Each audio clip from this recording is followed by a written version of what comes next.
Well, I did it. I left television. It's over. A great run. Linear TV. I hear it's growing in major ways. There's lots of opportunity out there. I don't know why I decided to leave so early. We'll get into that. So many hot takes today. It's Hot Mics with Billy Bush, presented by our friends at LA Golf. Hot Mics with Billy Bush. Great title. You know it.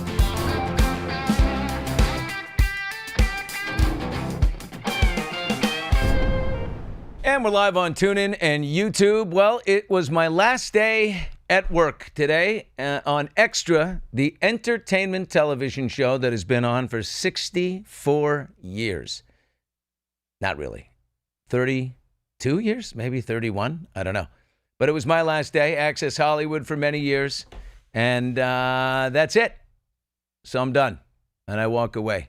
And to break it down, because I just sat in a room full of two Warner Brothers executives who oversee the show, and they say, how do you feel? And I said, mixed emotions. I break it down with a television icon. Right? Let's talk TV. Well, you couldn't get one, so I'm here. Howie Mandel is in the studio. Howie, your studio. Thank you, sir. It's a room. It's a room. It's not a studio.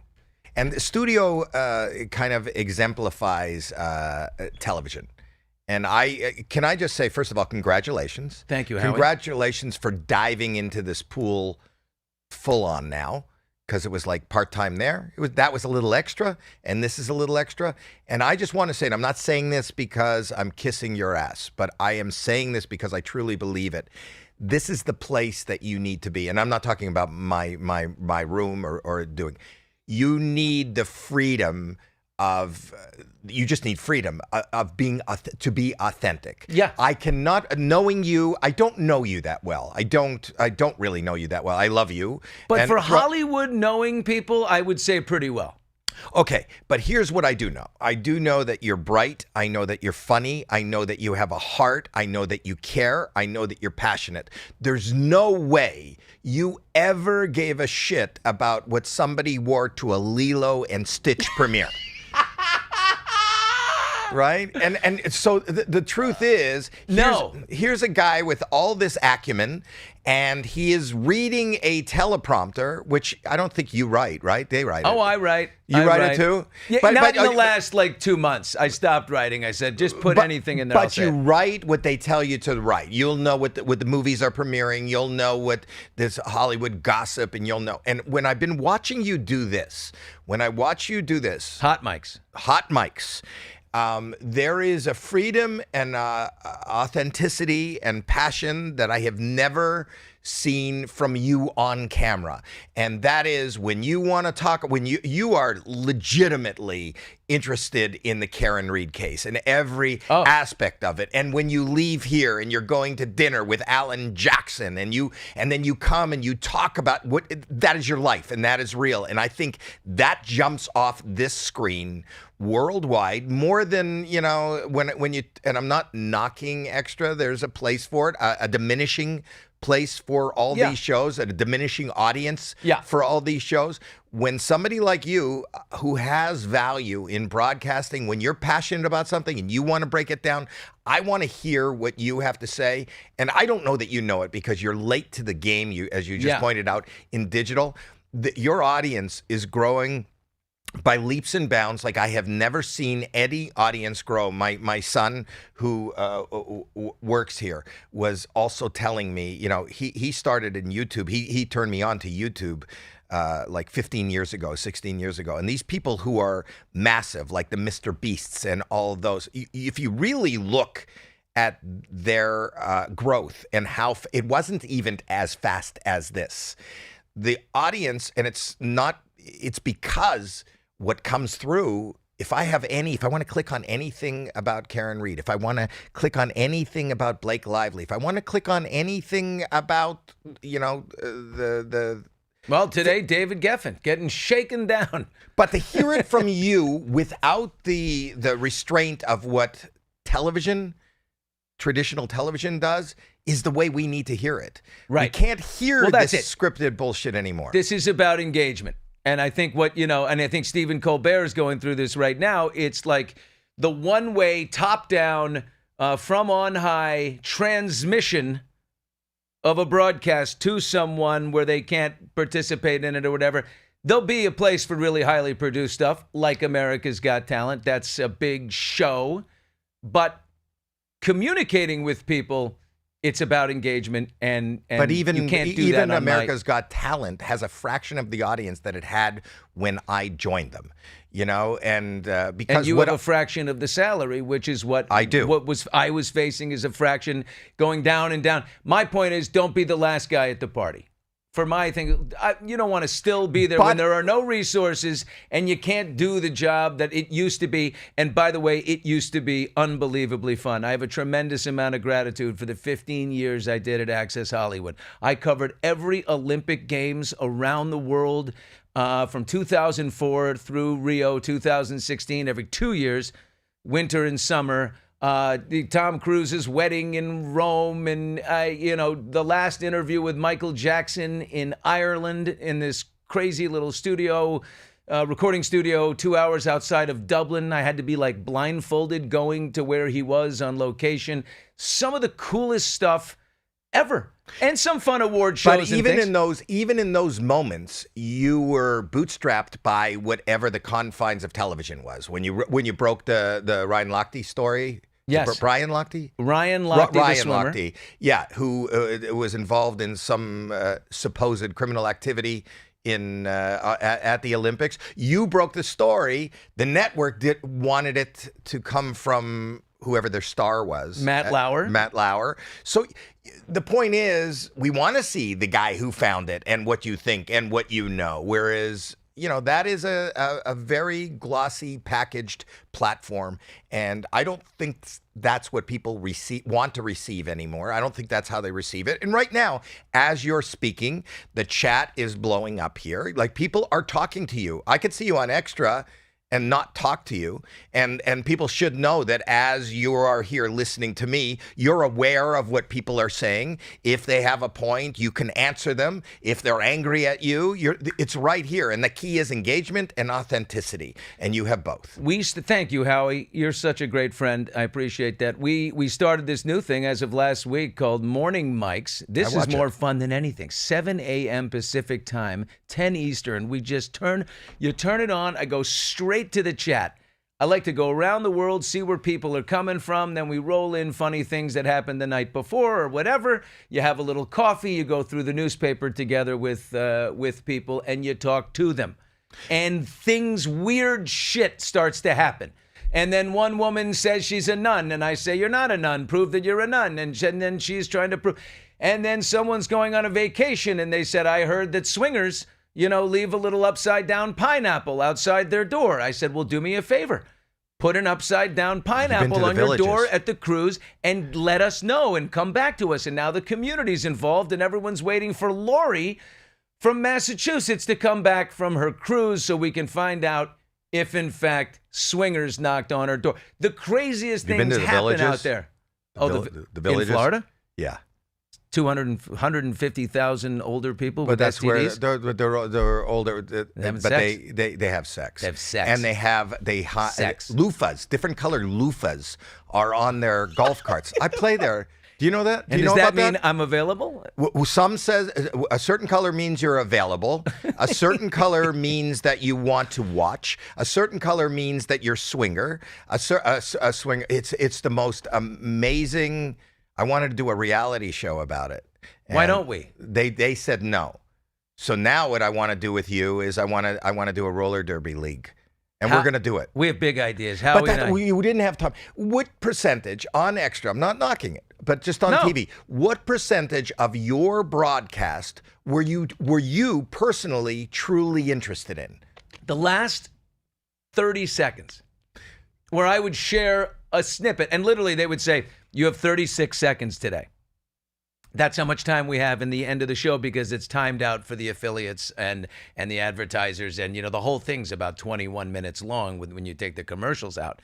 And so I would say I get 36 seconds. What little nugget of something, opinion, or a little something I saw, a little cherry I can put on the top. And that was what I looked forward to. But I did it for a long time. I loved it. It was You're an good at amazing it. opportunity. I can butter a celebrity muffin like nobody's business, as you've seen. I have. But done yours. and a celebrity's muffin top. And a celebrity's muffin Top like you've never seen. You are the You know what? Spanx of We broadcasting. used to do, and by the way, in the biz, we used to be able to say who wore it worst. They do the best dress and the worst dress. They can't do the worst dressed anymore when you go to an award show. Everything is so safe, and the publicists of the world who represent the celebrities have you by the testes. Well, not in this space. Right. This space, I can tell any story that I have garnered over the last 24 years of doing television and tell the real story. So then, and your And real some interest in publicist it. gets mad at me. I don't give a shit. I don't care. I know. I remember, like I did a talk show in the 90s.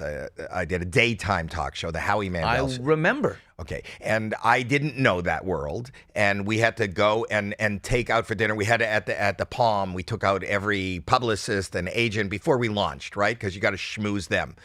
And I remember my first guest on the show was Jennifer Aniston. And at the time, Jennifer Aniston was going out, rumored to be going out with Brad Pitt. And the publicist came to me backstage, came to my executive producer, who came to me, who said, ask her anything. This is, there's a format of whatever you want, a preconceived conversation, which is not a conversation, but these are the questions. Do not mention Brad Pitt. And So don't mention the most interesting part of this person, something everybody wants to know. That was the story of my life. the only thing that people are interested in right now. I take that and I say Brad Pitt and Angelina Jolie are promoting Mr. and Mrs. Smith. Everyone knows they met on the movie, hooked up on the movie, became a couple on the movie, and he dumped Jennifer Aniston for her. Don't mention anything. Now, in that situation, which is sort of extreme, I get it, but don't go promoting the movie and I wouldn't even do it at that point. The story itself is enough to promote the movie. You don't have to say it. My first question to Jennifer By the Aniston. way, on that situation, I said, no, I'm taking a pass. I'm not going to sit there and just be. So, like, what was it like making, I love the way you do a it. river runs through it. I couldn't do it. I was like, I'm not going to sit there and completely avoid the elephant in the room. What I would say to every celebrity along the way is, if I got them after the publicist read me the riot act, I would say, look, do me a favor. You're a grown-up. Like, you know how to handle any question. Like, I'm not going to go doggedly after you, but think of a creative way to allow me to do my job. I hate publicists telling you how to do your job. Allow me to do mine, and just think of a creative way to answer the question. You can do it. No, their job, they're trying to keep their job, the publicist. Their job is to make the actor as comfortable as possible. Discomfort is not a good thing in that world. Most actors are uncomfortable just being themselves anyhow. That's why their comfort is in pretending to be something else. I'm fascinated by acting. That's really amazing point. It's true. Well, I find that whole world fascinating, acting. I don't enjoy it. I did it on St. Elsewhere. I started getting movies. I didn't want to do it anymore. I don't think we put a lot of weight on actors. I'm sure a lot of actors are brilliantly wonderful, accomplished human beings, but not for the acting. I mean, think of what it is. It's like you're driven to some place. They put a piece of tape on the floor. They tell you to come stop at that tape. We'll put a hat on you. Stop at that tape and pretend. I need you to say what somebody else wrote. You say what somebody else wrote, and then we're going to cut. Go wait in your trailer for 3 hours, and then we're going to do the same thing. I need you to hit that. And then we go into an edit room, and we go, brilliant. Who should I vote for? They're pretending. These are people who are pretending. They're not a doctor. You don't even know if they're smart. You don't know if this is somebody. Who do you like? The character that they played? They pretended. We expect them to be the most interesting people in the world, so that's the only people we book to be on our shows are the actors, but they're not themselves in any way, and they're usually terrified people. Like, I love Brad Pitt, but he's not a good interview because the guy is like on edge because he knows the world is expecting so much from him. Why? Because he pretended? Right. Because he pretended. He's not interesting. And It's the like- people that don't pretend, I don't, the big thing about Mission Impossible was the fact that Tom Cruise was on the wing. Yeah. That's not that's stupid. There's no reason for Tom Cruise to be on a wing. You shouldn't be on a wing. There was nothing broken on the wing. There was nothing to do on the wing. I was watching the movie and didn't really understand what he was trying to get done on the wing. And he was on the wing. And the whole promotion was he was on the wing. He has enough money and enough clout to have a stunt double be on the. Why is he on the wing? There's no reason for him. He pretended like something was wrong. He pretended, and all I saw is these shots of his hair blowing in his chest, and I don't understand what was going on and why. I mean, it's amazing, and he's invigorated an entire industry. But why is this amazing, and why is that? I had a fight once years ago with my mother. Somebody at the Academy Awards made a political. It happened many times, but there was a specific thing, a political statement, and my mother went, "This is." That's horrible. I go, why is it horrible? You don't agree with the political statement? She goes, not that. That's not the place. That's so disrespectful. I go, when is the place? The world is watching a bunch of people who pretended to be all different things. Like, who are you offending? Who are you? Go ahead. What were you going to say? I think you're right. But if your point to your mother was, I don't like jumping all over celebrities when they actually say something, because they never actually say something. So when they do and they come out and they have, make an appearance and go off for a minute and give an actual opinion, people love to jump all over them. And then you wonder why they don't talk publicly, why they just like put little safe Instagram posts up, or why their publicists haunt you like crazy, is because they get devoured. I want famous people to say interesting things. Why Armie Hammer, when he melted down and he came in here and told this story here on Hot Mics, something that would be chopped up into 2.5-minute piece on television, he comes in here for half and tells us his story. It's like, this is fantastic. It really gets what we need to meet with. What I don't know if Hot Mics can do it, I don't know, but is the pulverizing machine that's out there needs to come back. We want people to say things. We want people to fuck up. We want people to apologize. We want people. It's so interesting. But don't scare away our favorite people. But even in talk shows, there's something called, and there's a pre-interview. Yeah. Why is there a pre-interview where somebody decides? Because television has time, right? Joe Rogan does 3 hours of his podcast because he says, I'm like, who the hell does 3 hours? I could never do that. Plus, I don't have it to believe that anyone wants to listen to me for that long. But he does it because he says around hour 2 and 3 is when people really start saying the interesting stuff. But I find what you're saying interesting. I find watching you do this interesting. But like even what we're doing right now, it's just a real I'm interested in it. Hopefully the people that are watching are interested in what we're saying. But when was I booked for this? And how much preparation went in for this? I was just eating lunch 15 minutes ago. I texted you 20 minutes ago and said, are you here? And you're like, I'm out for lunch with my wife. I said, oh, shit, I wanted to talk to you about the television business, my last day today. And you said, I'll be right back.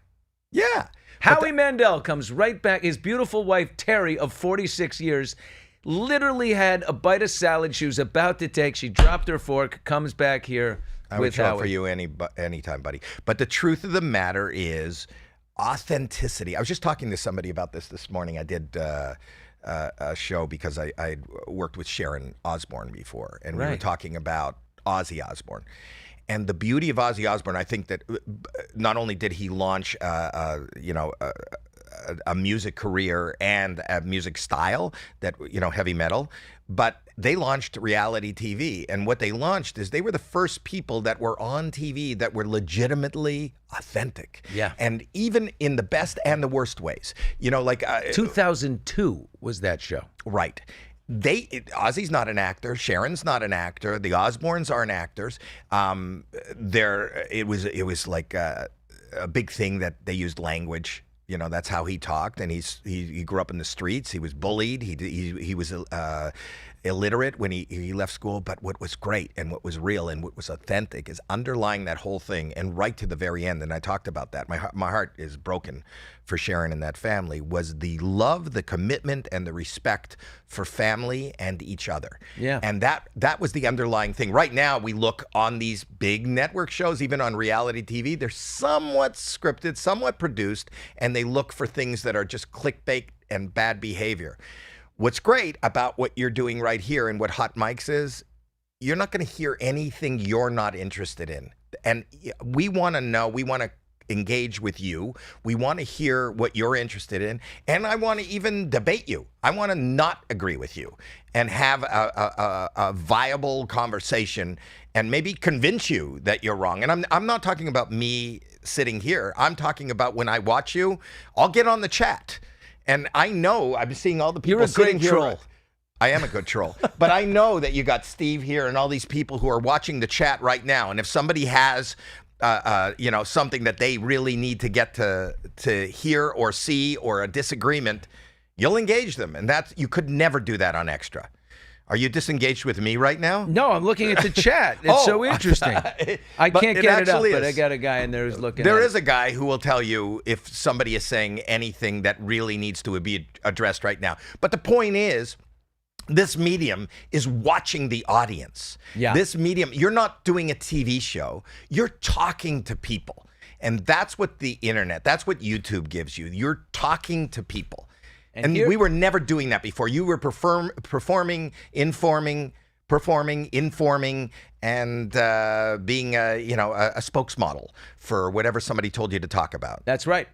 This is all comes, look, and I will look at my 24 years in started on Access Hollywood, started local television at WNBC in New York, just doing funny little pieces that I kind of wrote myself. I did the 40-year-old version, Chest Wax, before it came out in the movie. And I'll never forget, I got into TV because I was just doing these local things. I was a radio guy, and I was doing once a week feature pieces on the local morning show that came on before the Today Show. And Matt Lauer saw me one morning. Of all people, he killed me in the end, but he gave rise to me in the beginning. And he was sitting there about to come on the local channel and say, well, here, coming up on the Today Show at 7 o'clock is whatever. He goes, but by the way, half an hour ago, you had some guy on and he got his chest waxed at a place. I haven't laughed that hard in so long. Who the hell is that guy? And the local anchor said, oh, that's Billy Bush. He comes in once a week and does this. And Matt said, wow, that guy was great. And I went, I think I just made it into the big club. Next thing you know, one thing happens. I become the New York correspondent for Access Hollywood. They bring me into the big machine. I'm there for 3.5 years or so. Pat O'Brien, remember, one of the great mustaches in the game. When you mention Tom Selleck and Sam Elliott and some of these, don't forget Pat O'Brien had a great stash. Well, yours is connected. It goes all the way around. I was just scratching. But yes. No, he had a great... If you were to lose the rest, you would have a nice one. So I replace Pat. And I come out here. I have 15 years. We launch Access Hollywood Live, the daytime show, which is still good for Access Hollywood because they have, if you got a linear television show that's shrinking, at least if you have two of them with the same staff, you can make it They stretch. amortize the costs. They amortize the costs. A businessman is in here. That goes terrific. The Today Show comes. This is my life as an adult has been on television. The Today Show comes, the Trump ordeal, kaboom, the biggest blow up. They take me out. I am dead, can't work for 3 years. I'm in therapy camps. I'm suicidal. I'm so beside myself. I can't get back in. Killed by the network that raised me. And I'm like, I'll never recover. But then you do. You recover. You come back. And I was determined to walk back through the front door. I said, damn it. Mainstream media, network, television, whatever it is, I'm coming back through that door. God damn it. You're not throwing me out like this. And it took me 3 years, but Warner Brothers takes me, and in I come through Extra. I'm there for 6 years. But at that point, even after 3 years, 2 years, I'm thinking, okay, I've done this a million times. In fact, this last year when the Oscars came around, I'm like, can we have someone else do it? I'm so tired of standing on the carpet, and I'm too old for this shit. It's not cute anymore. So it's time to go do your thing. And finally, off we go, and we do Hot Mics. We find Howie Mandel. He gives us a beautiful deal. He's not, I call him Fred Trump, but I only say that for a laugh. It's not me. My son. This is my son's company.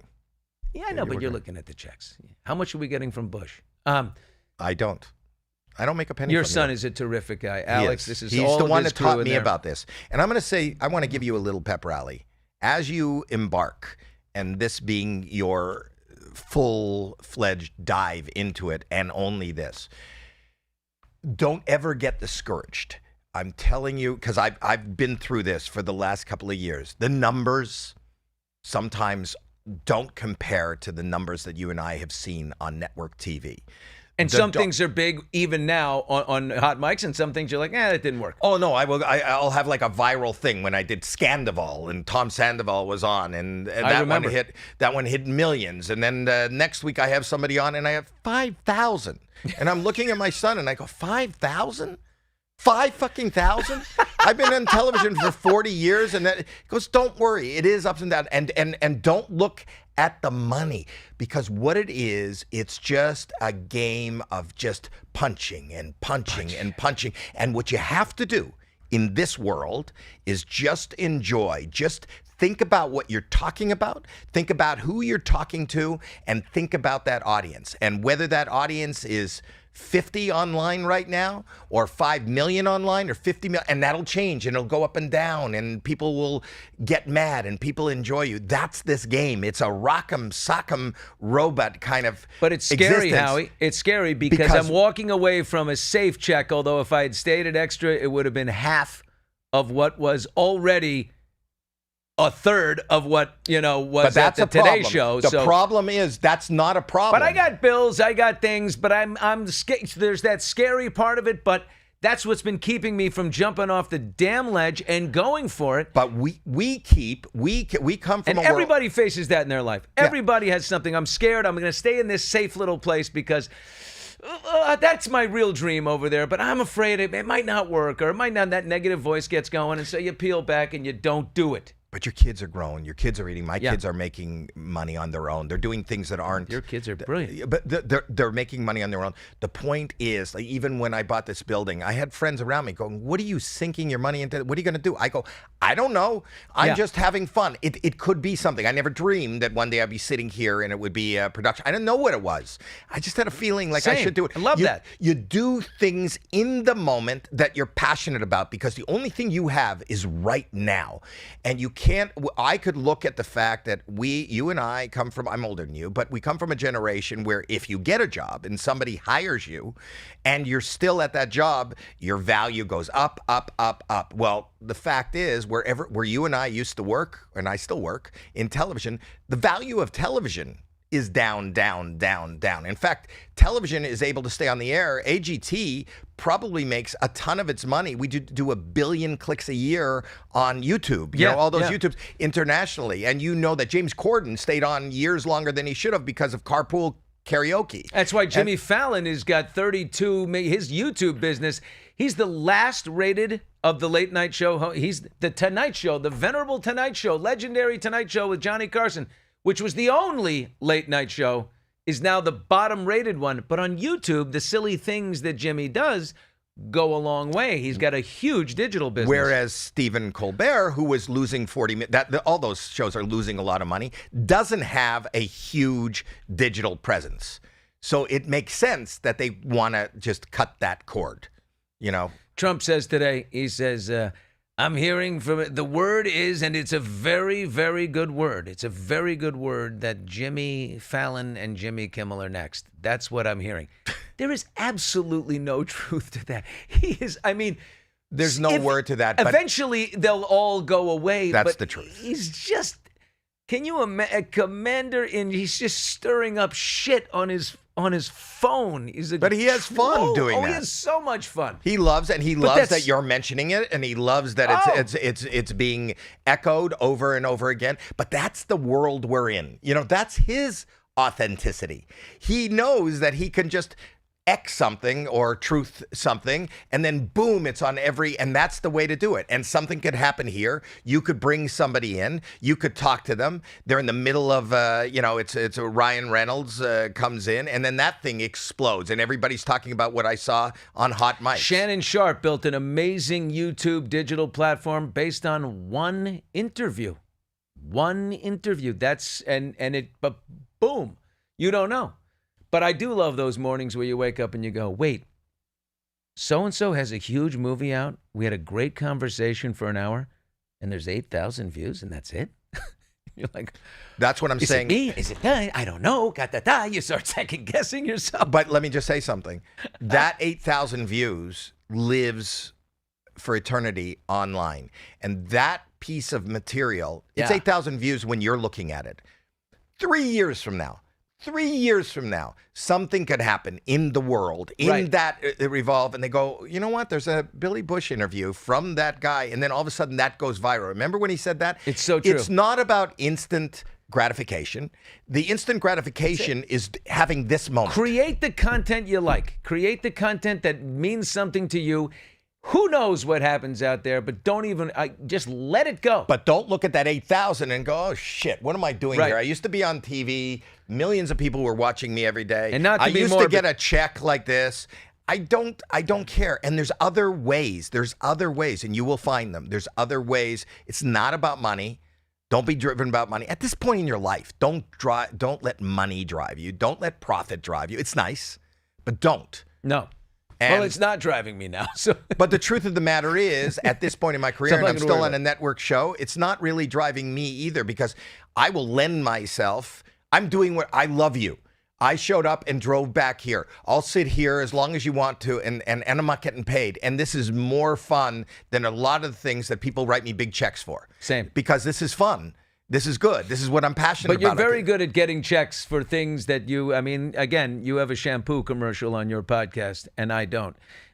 Anyone just looking because at this I don't screen, show my hair. Anyone looking at this side by side right now would say that is a tremendous injustice. Is he knocking my You should not have a shampoo. You should actually send that to me. Hey, I Billy. think I should have it. Hey, Yes? guys. So I know Howie can't hear me, but I did want to get into the chat here, and this is really important, some of these messages. Something from the chat here. Yeah. So a lot of people are commenting. We got from Lisa, Howie isn't getting older, he's getting better. And now Jackie following, Howie looks hot. So I know his wife's here, but he's stirring up the chat Well, right now. his wife has something. Let's get Terry on. I want to. She doesn't want to be on. My wife does not want to be on. My wife, it was hard to talk her into being in our wedding album. This. She does not want to be. She's the antithesis of me, and that's what works. We've been together. We've been married for 46 years. She has no desire to have anybody even see her. She's a beautiful lady, and she is my strength. She has gotten, life is tough. You know that too. And I don't think you'd be doing. One meeting. Malcolm Gladwell wrote a book called Blink. In a blink of an eye, you know something. You see somebody, and just right then, you get the sense. I know that what you've built and what you've been able to do in your life and career and hold it together in difficult times, not possible without her. And I saw it. I sensed it. But when you really talk to her for a second, just come into her presence, you get it right away. I wouldn't have done Deal or No Deal. I wouldn't have done, which was the biggest success in my show business life. I wouldn't have done anything. She gave me the permission. I was engaged to be married, and I was making a living in retail. I come from business. Suits? Shoes? Carpets, rugs. You should have carved out a little one for yourself for later when that perm, finally and lighting, away. not commercial lighting, not stage lighting. And we were engaged to be married. And I went up. I've talked to you about this before, but I went up on a dare at a comedy club. But it was a fun little thing to do as a sideline, never to make a living. And then I decided she's the one that was behind me. We should move down there and give it a shot. 6 months into an engagement, her parents tried to call off the wedding. They thought, like, what the He's going to have a carpet store. He's going to be a great carpet salesman, and now he's throwing it away to stand on a stage and become very rich. You have daughters. Can you imagine if some goofball, do they have boyfriends? Yeah. Yeah. Do you like them? That just says so much. That space says so much. You're in trouble now. But that was a hot mic. Anyway, you can edit that together. No. Only one. Billy, where are we going Only here? one has been dating the same person for a long time. The other two they have recently gotten out of relationships, and I'm not against the ones that they got out of. I'm not against that. That's actually, I you. think is good. But the middle one has been same boyfriend for 7 years, and he's great. So people probably Great. don't remember this, but I made my career originally by putting a rubber glove on my head. So I don't know if you can imagine. I have 2 daughters. If you can imagine what that would feel like some idiot says, I'm going to fly her to another country and I'm going to support her by putting a rubber glove on her head. Don't worry about anything. If I'm her father, I say, you know what? You got to go. I'm not paying for the wedding. They didn't want me to be. They didn't want me to marry her. And now What did they you didn't buy them understand recently? anything. Like they didn't understand anything about show business. One of the first big breaks I ever got was the Merv Griffin show.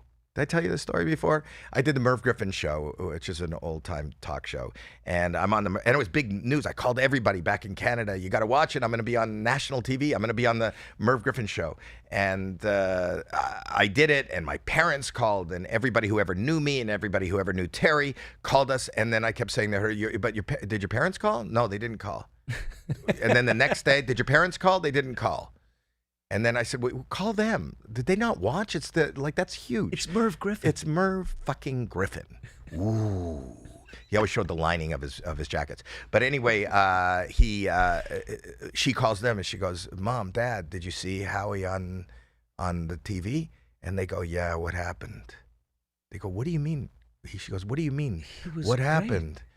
You said that he got a job on the Merv Griffin show. We saw him. And then we turned on the next day and he was gone. Did he get fired?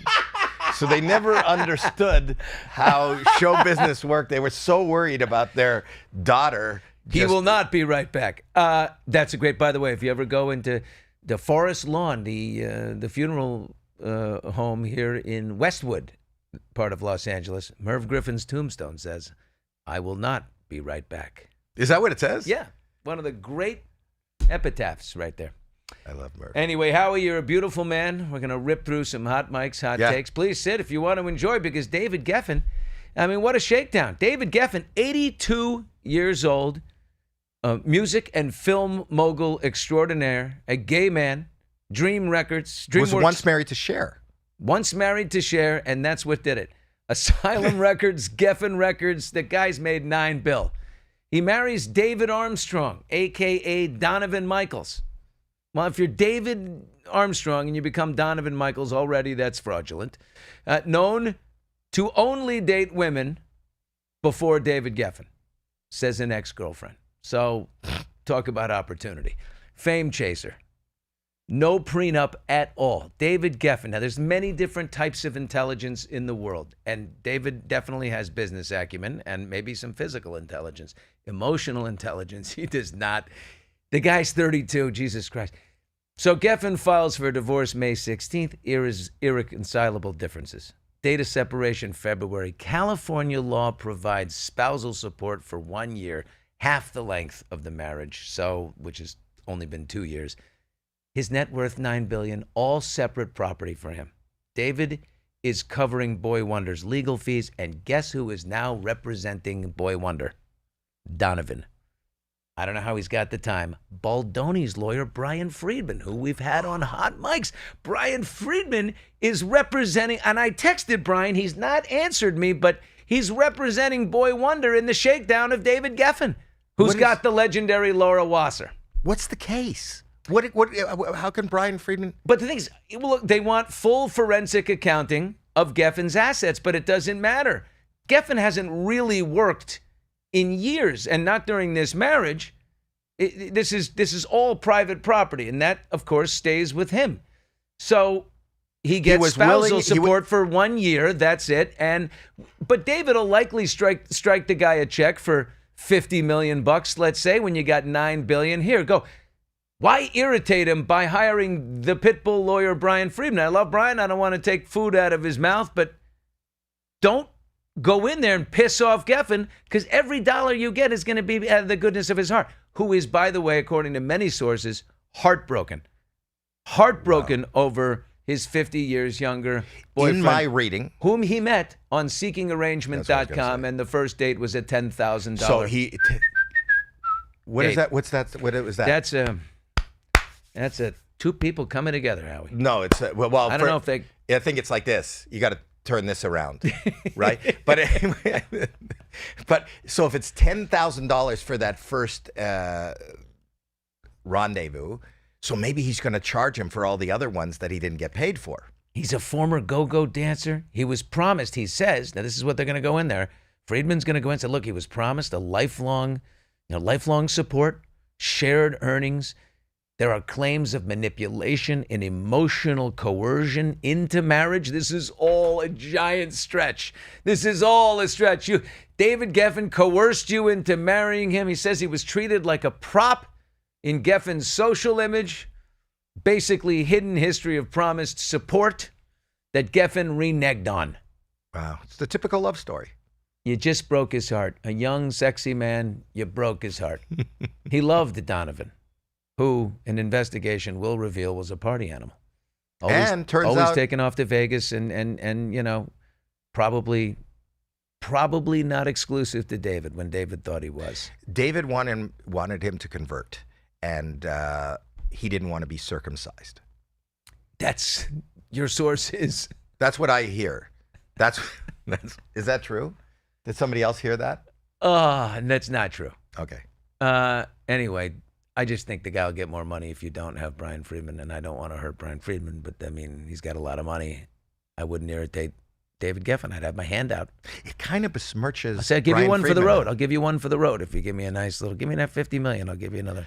But for Brian Friedman to take the case, do you not think it sullies Brian Friedman's credit? I just said, look, I had dinner. I went to a dinner party, a fancy Hollywood dinner party at a fancy person's house. I shouldn't drop names, I guess, in this regard, because I want to come back.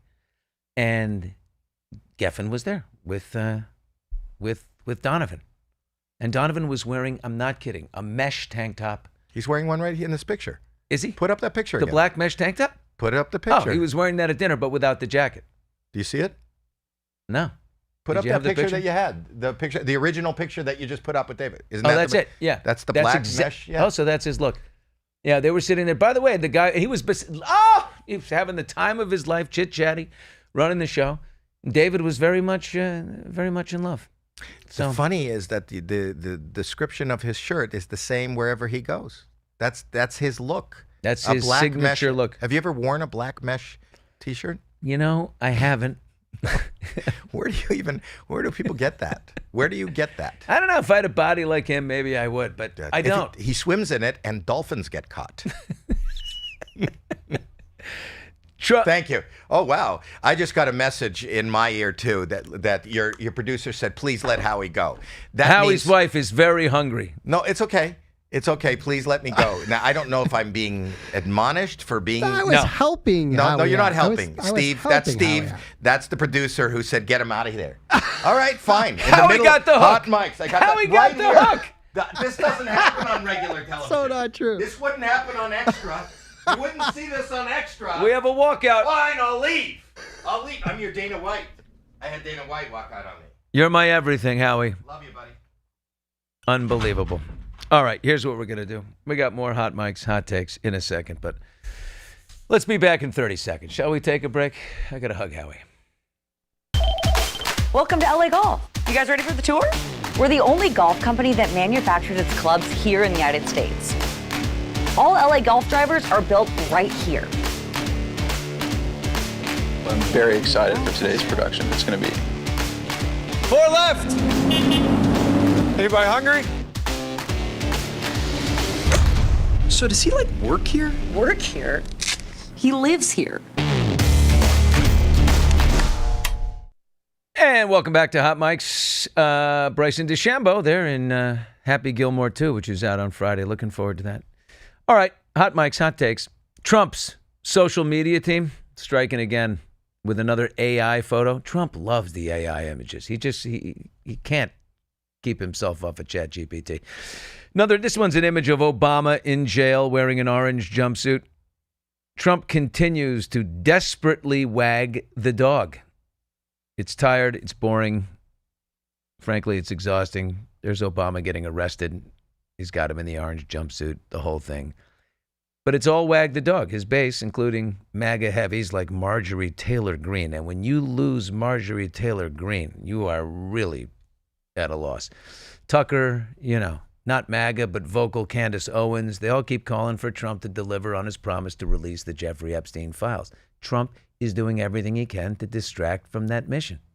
So he's going back to some of the greatest hits. The Russia hoax, specifically claiming Obama fabricated or exaggerated the Russia interference claim to sabotage Trump's 2016 win against Hillary. Enter another stoolie. Tulsi Gabbard just issued a report containing 100-plus pages suggesting Team Obama suppressed intelligence and directed the creation of an intelligence community assessment that they knew was false in order to sabotage Trump. Today she spoke. Here's what she said. The House Intelligence Committee Oversight Report that we released today reveals that, quote, unlike routine intelligence community analysis, the intelligence community assessment was a high-profile product ordered by the President Obama. It directed senior intelligence community agency heads and created an intelligence community assessment limited to just 5 analysts using one principal drafter.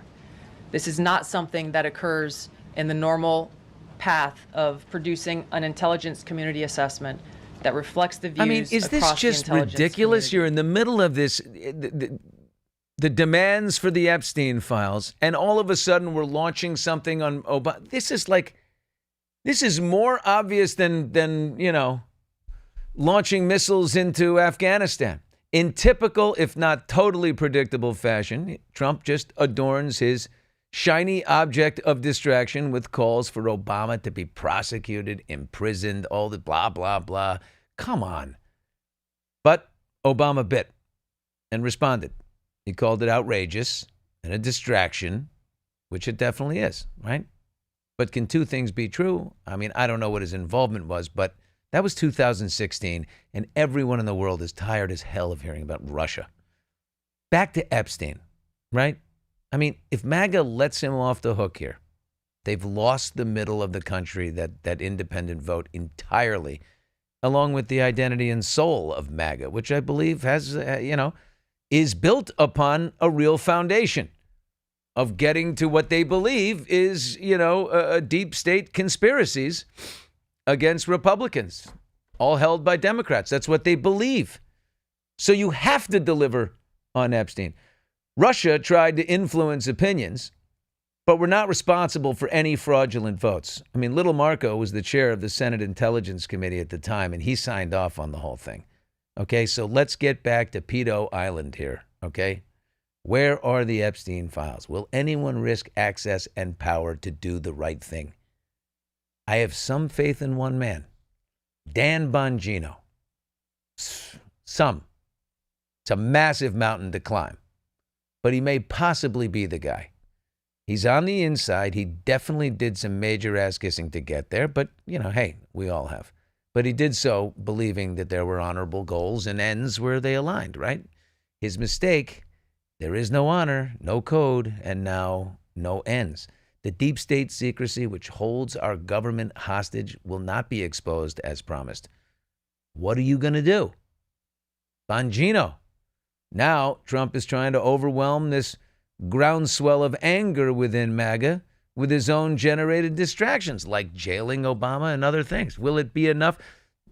More weapons to Ukraine here. I thought we were going to end the Ukraine war on day one.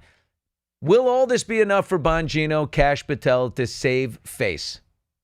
Forget Vance. Vance is campaigning for 2028. You see, Bongino is a guy whose conscience, I believe, will bother him if he allows the president to wag the dog on Epstein.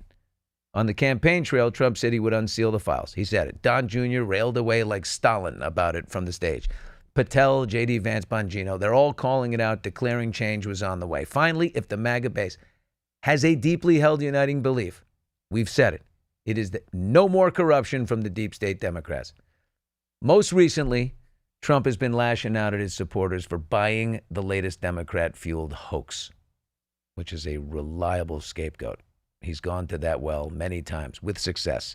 He even says, I don't want, their support, the people calling for this, and he even calls out the media, certain media. Where are my friends? Where are my pals? Where are my gals in the media? Where are you? Why are you turning? Why are you buying all this stuff from them? This Russia hoax and everything else. On Friday, Pam Bondi, at the behest of her president, who asked her to seek the release of any and all pertinent testimony, subject to court approval from grand jury proceedings involving convicted sex offender Epstein, Pam asked a federal judge to unseal some transcripts. She said transparency to the American public is of the utmost importance to this administration. What a bunch of bullshit. But thanks. Now, please, open the files. These transcripts will not have what you expect or what you suspect is in the Epstein files. This is smoke and mirrors. But will it be enough for Patel, Mike Johnson, others who have called for transparency? Definitely will be enough for spineless Mike. Maybe not Bongino, though, who has said he has firsthand knowledge of Clinton on the Lolita Express doing some weird stuff. Will Megyn Kelly stay on it or move on? Candace Owens, kind of love Candace, and just the fact that she's so much conviction. She swears that she's going to die on this hill. Here's why it requires grit and your own code of ethics. A list released by the Justice Department in February shows investigators gathered financial records, travel logs, photographs, data from phones and computers, blueprints of property Epstein owned, all that. How much of that underlying material was presented to the grand jury and would be included in a so-called release of pertinent and credible information only? Are we to believe the judges appointed by Trump, loyal to Trump, are going to release anything noteworthy? Or are they running interference for him? Is there a little wink-wink situation going on here? How closely is Pam Bondi sitting there assisting, providing direction on what might qualify as relevant or credible or pertinent? Is Trump's name being redacted from those files as we speak? Forensic metadata nerds, get your rest right now. Your services are going to be needed. Speaking of Trump, Stephen Colbert's late night show got canceled, as you know, much to the delight of Donald, according to someone who never, ever lies or just makes shit up. The Jimmys could be next. This is interesting. Jimmy Kimmel and Jimmy Fallon, according to Trump, they're next. After celebrating the demise of Colbert, Trump declares there's strong word that Kimmel and Fallon are next on the late night chopping block. He said, the word is, on Truth Social, the word is, and it's a strong word at that, Jimmy Kimmel is next to go in the untalented late night sweepstakes, and shortly thereafter, Fallon will be gone. Quote, these are people with absolutely no talent who were paid millions of dollars for, in all cases, destroying what used to be great television. It's really good to see them go, and I hope I played a major part in it. The trolling is unbelievable. I know this isn't new. The president loves to troll. He has great enjoyment doing it, but it's just astounding. Now, what Howie and I talked about at the beginning here, for perspective, here's what the landscape of late night television looks like. In 2025, Gutfeld on the Fox News channel averaged 3.1 million viewers through July 20th. I mean, by far and away number one, compared to 1.9 million for Late Show with Stephen Colbert. And during that same period, Jimmy Kimmel Live averages 1.5 million, and The Tonight Show with Jimmy Fallon just 1.1 million, and then Seth Meyers is down at 751,000. Well, still, nobody in the Trump administration is willing to open Jeffrey Epstein's little book. But guess who's opening hers? Scheana Shay, baby. Who dat? One of the OGs from the relentless Vanderpump Rules. Nobody likes a woman in Hollywood who kisses and tells. Wait a minute. Yes, they do. Hold it. They absolutely love it. Scheana Shay's memoir, My Good Side, out. It's available now, but it dives deep into behind-the-scenes drama and intimate confessions, and it reveals her husband's affair while she was pregnant and her reasons for not disclosing it during the show. She admits to a staged confrontation on Vanderpump Rules, so a little behind the scenes from the show. She spills celebrity hookups. She said she's hooked up with Jesse Metcalf, Eddie Cibrian, John Mayer, Shamar Moore, Adrian Grenier, Or is it Grenier? Grenier.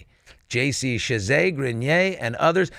I love it, John Mayer. John Mayer, he can't help it. He just loves the reality TV girls. He does. He can't help. Once in a while, I'm getting in that. No, I'm going to get into a serious relationship, but just let me scroll through the valley for a second.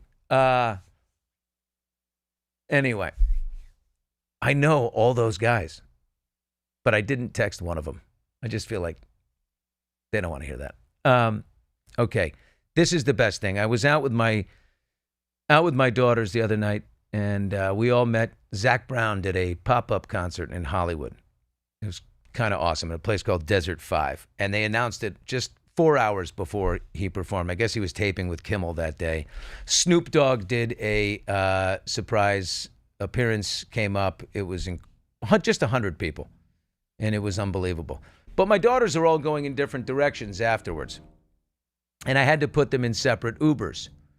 And I got to tell you, man, when my girls are out and I got to send them on their own way in an Uber, I'm terrified. This world is screwy. There's a lot of crazy people.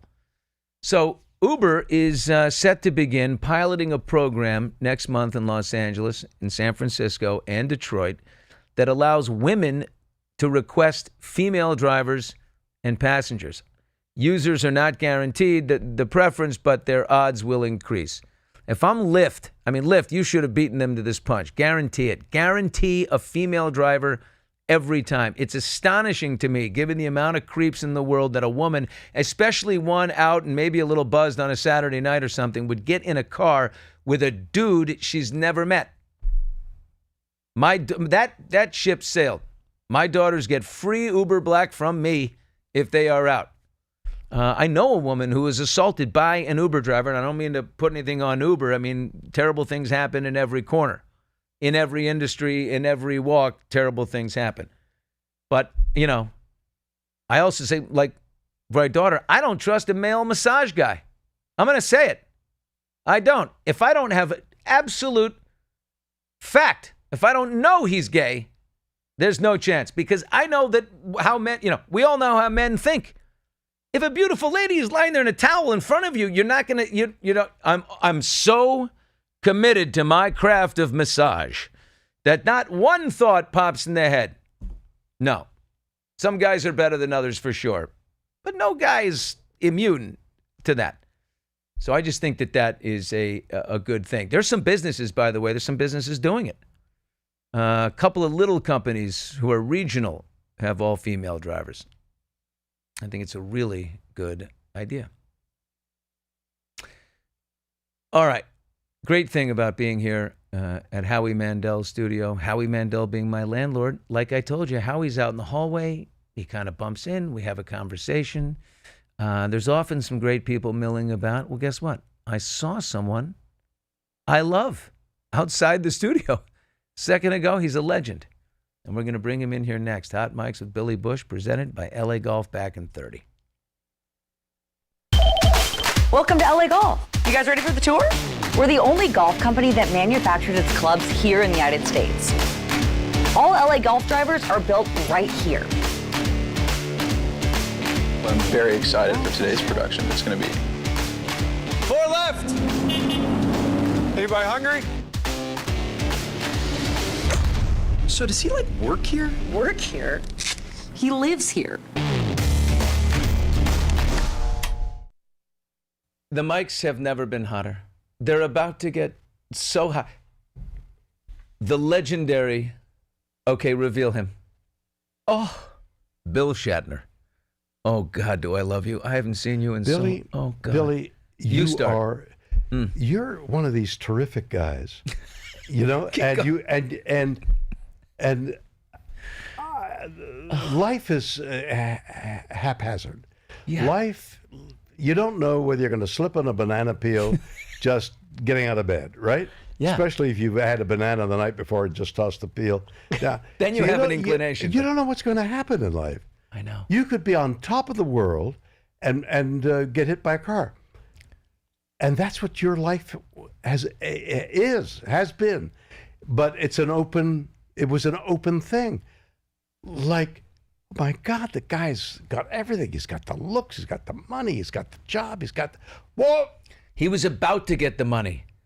I was on the cusp of the kidding. money. Oh, you were going to get it. You were going to be on I was permanent. on the Today Show, and I was there for 2 months, Bill. They and pay it well? was going so well. Did they pay well? Oh, they paid me unbelievably just for my first. How about my renegotiation, though? How much? Oh, for me, it was a lot. It's no Priceline check. How much? Was it going to be? I mean, it was in the millions of dollars. Oh my God, I feel so badly the for check for the only person I feel worse for is me. Oh, everyone I was Priceline.com in the early 2000s. .com bubble. Yeah. So I had thousands of shares because I was with, and it was originally worth about 25 cents, and it started going up, but I couldn't sell it because people who are in the beginning have a delay, like a year and a half before they can sell their stock. By the time I could sell the stock had gone to like $150 and back down to a quarter. 25 cents? From 25 cents to like almost $200 back to 25 cents. And then I sold a thing, it was all over, and then it went elsewhere.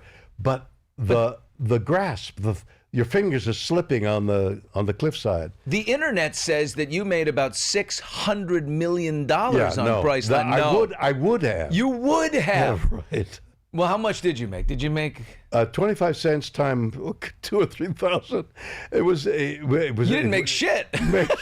I got what I paid into it. By the way, Bill, that's the worst thing, because like when I got fired, the New York Post ran this story that, Billy Bush got paid out this number. It wasn't even half of the number. So I'm like, at least if you're going to feel badly for me, don't report that I got a giant check. Right. Now no one's going to feel badly for me. I need them to. But it was.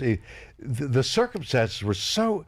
I hope you don't mind going back to that, because... I'm fully healed, Bill. I'm a wide open book here on... I've named my show Hot Mics, Bill. It's just the story of life, of how accidental life is. Life's a shit sandwich, eat it or starve. No, it's not.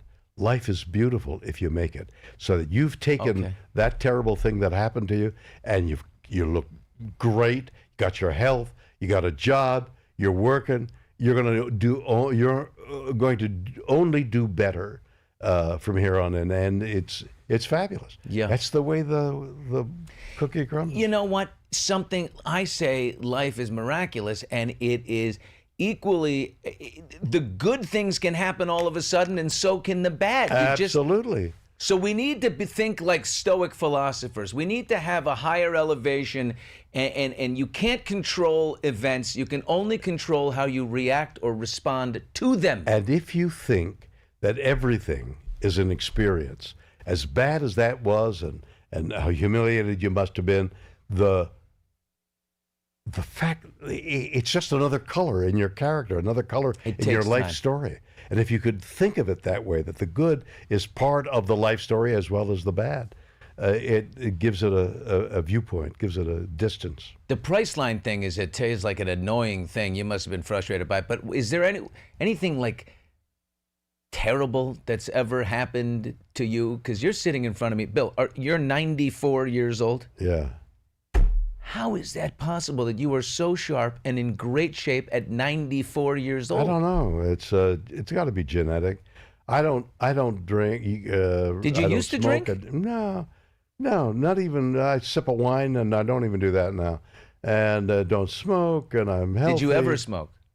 I smoked for a while, and I'm in a car with 3 or 4 actors, including Leonard Nimoy, and just smoking, and I'm going to give up to somebody. I'm going to give up smoking. So I'm going to give up smoking. And I said, I'm going to give up smoking because my kids said, no, Daddy, you smell bad. Okay? Yeah. So I'm going to give up smoking for my kids. Yeah, it lingers. The only one, exactly. The only one who didn't give up smoking was Leonard Nimoy. And he died of emphysema from smoking.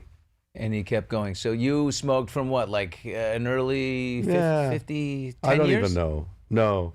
20 to 25. 20 to 25 well, years. I mean, I can't even think of, I don't even think of myself as a smoker. What do you do for exercise? You have a trainer come over and you work. Your body's in great shape, Bill. You've never looked leaner. I give lessons on. I have a swimming pool and I get in it as often as possible. But of late I haven't, and I'm making amends now. I'm going to get in there, work out more. How about horseback riding? Are you still doing it? I have my horses, and I just finished the Hollywood Charity Horse Show, which I've been running for 36 years. I've raised millions of dollars over that time for children and veterans. I'm on tour to a half a dozen cities twice. Wait a minute, there's something else. My album with Brad Paisley, Robert Chernow and I wrote the lyrics. Brad has written the music.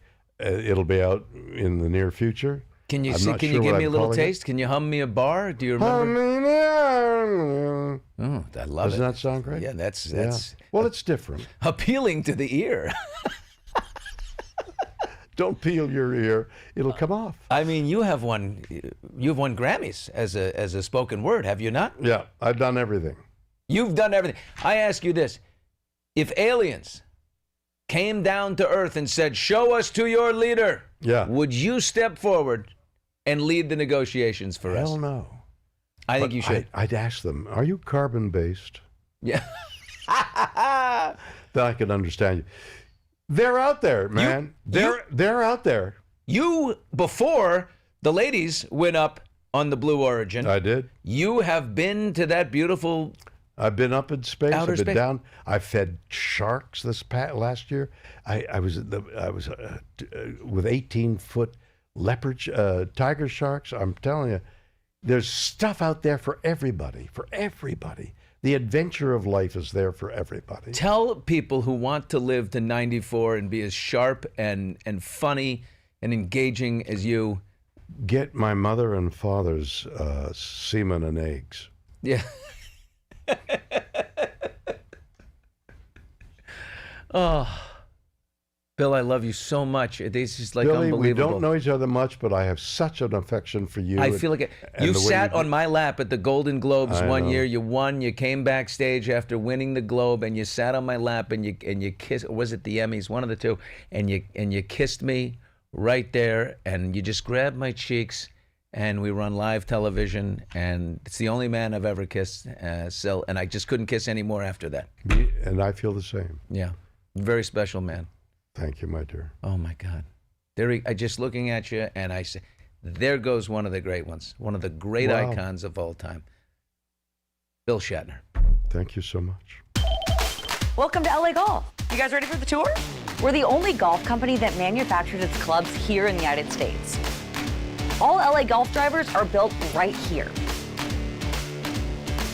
I'm very excited for today's production. It's going to be 4 left. Anybody hungry? So does he work here? Work here? He lives here. All right, welcome back to Hot Mics with Billy Bush, presented by LA Golf, and we're live on TuneIn now, and boy, this is the final weigh-in day. This has been going for 6 months. Vinny, my guy, you know what he is? He's my turtle. Think about that. You know what I mean? Like Adrian Grenier, we talked about him a little moment ago. This is my turtle.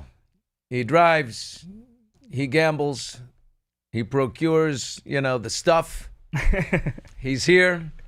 But he was a fat bastard, and I'm going to say it.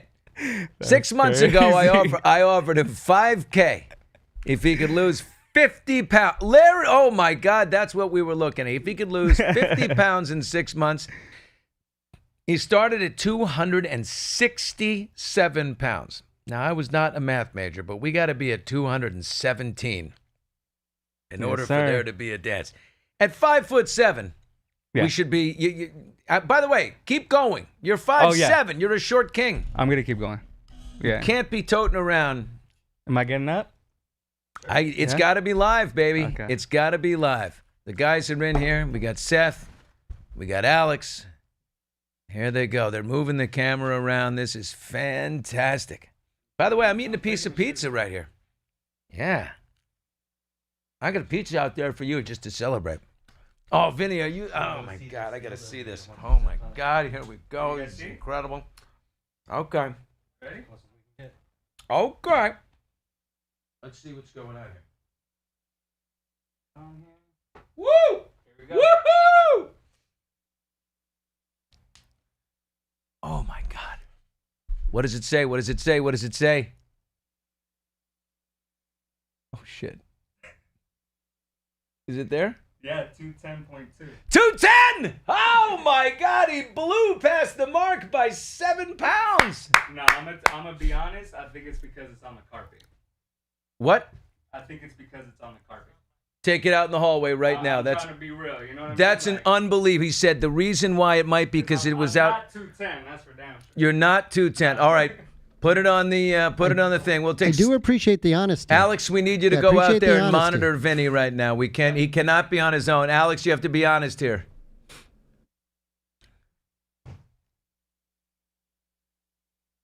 I can't. 216.6.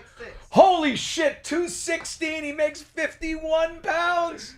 He did That's it. more He accurate. did it. That's right. Vinny, you Oh did my it, Vinny. God, Vinny, you had it at 210, but you are such an honest, good dude. Yeah, You barely made it, dude. I know. 51 I mean, I woke pounds. up and weighed 215.6, but then I eat and drink and blah, blah. I was just I didn't know I was going to weigh in right now, right here.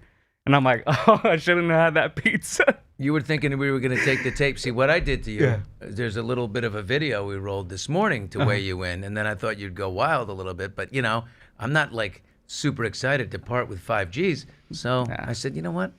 Let's weigh him again. I know.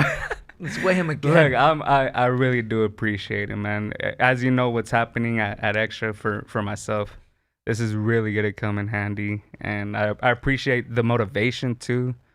I feel so much better. Dude. Like,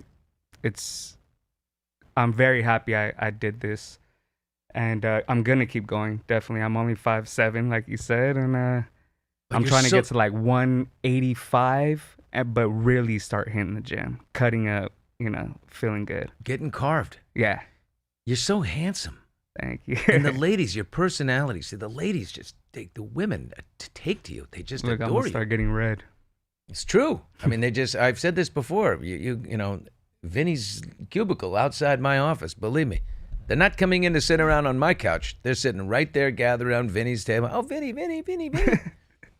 Look at this. Keep it rocking, man. I'm so happy for you. Thank you. Do you take Venmo? Blow it all this weekend. Hookers and blow. You got it, buddy. Yeah, that sounds good. Hey, you're invited. Let's go. H&B, baby. Hookers and blow. You got it.